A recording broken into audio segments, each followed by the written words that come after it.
Anyone familiar with the poet W.S. Merwin? He was poet laureate of the U.S. for a while. Anyway, and one of his teachers was John Berryman, another great poet. And this is just great advice for all of us. It's called Berryman, and it's a description of this poet and what. I'll just read it. I will tell you what he told me in the years just after the war, as we then called the Second World War. Don't lose your arrogance yet, he said. You can do that when you're older. Lose it too soon and you may merely replace it with vanity. Just one time he suggested changing the usual order of the same words in a line of verse. Why point out a thing twice? He suggested I pray to the muse, get down on my knees and pray right there in the corner, and he said he meant it literally.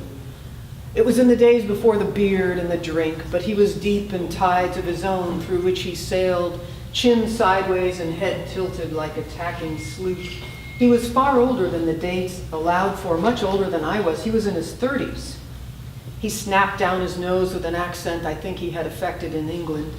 As for publishing, he advised me to paper my wall with rejection slips. His lips and the bones of his long fingers trembled with the vehemence of his views about poetry. He said the great presence that permitted everything and transmuted it in poetry was passion. Passion was genius, and he praised movement and invention. I had hardly begun to read. I asked, how can you ever be sure that what you write is really any good at all? And he said, you can't. You can't, you can never be sure. You die without knowing whether anything you wrote was any good. If you have to be sure, don't write. Yeah.